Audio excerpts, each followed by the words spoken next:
મિત્રો હમણાં મારા ઘરમાં ફ્રૂટોત્સવ ચાલુ થયો છે. તમે બધાએ કદાચ આ નામ પહેલી વાર સાંભળ્યું હશે, પણ મેં પહેલી વાર અનુભવ્યું.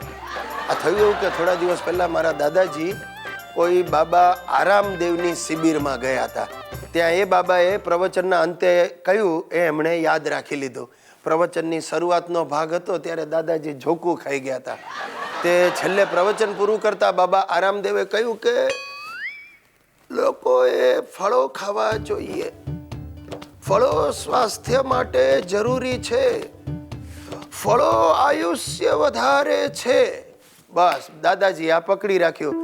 તે શિબિરમાંથી પાછા આવતી વખતે 20 કિલો ફળ ખરીદીને આવ્યા.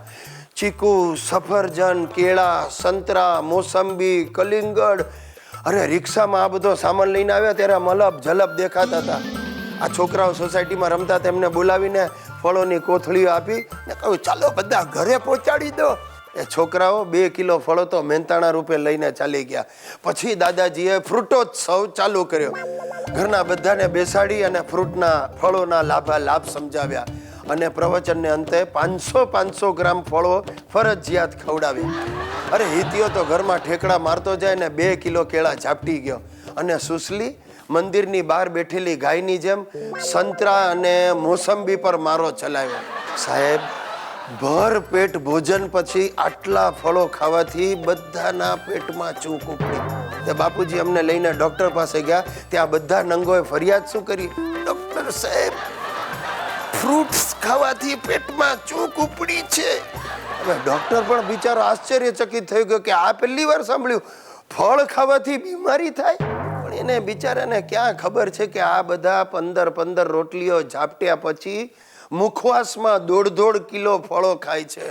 હવે આટલું બધું થવા છતાં હજી મારા દાદાજી પોતાનો દુરાગ્રહ છોડતા નથી. હજી ફ્રૂટોત્સવ ચાલુ જ છે. કે છે કે શું છે, ફળો ખાવાથી આયુષ્ય વધે, બને એટલા વધુ ફળો ખાઓ.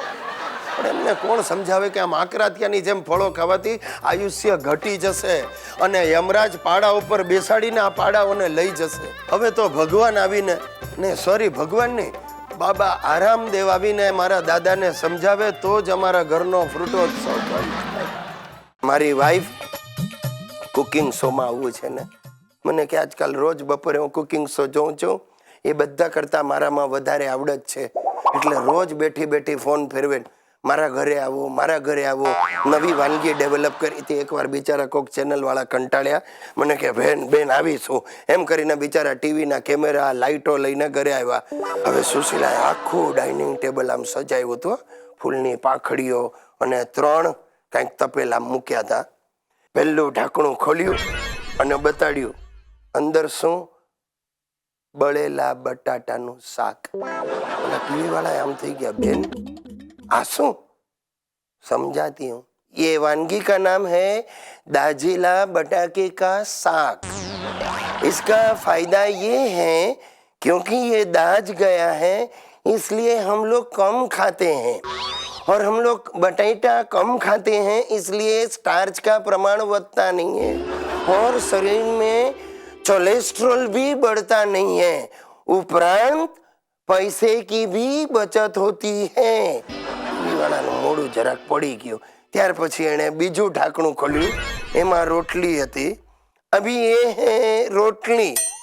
इसका आकार मैंने अपने गुजरात राज्य के जैसा बनाया है.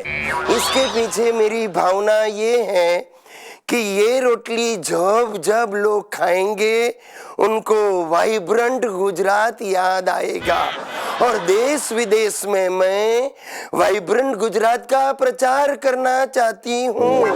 વધારે મોઢું પડ્યું. હવે ત્રીજું ઢાંકણું ખોલ્યું. ये है रायता. આટલું બોલે એ પહેલા તો ટીવીની આખી ટીમ ધડ દાદરા ઉતરી ગઈ. મારી બેટી સુશીલા એ રાયતાનો વાડકો લઈને બહાર ગઈ ને એના માથામાં રાયતું માર્યું.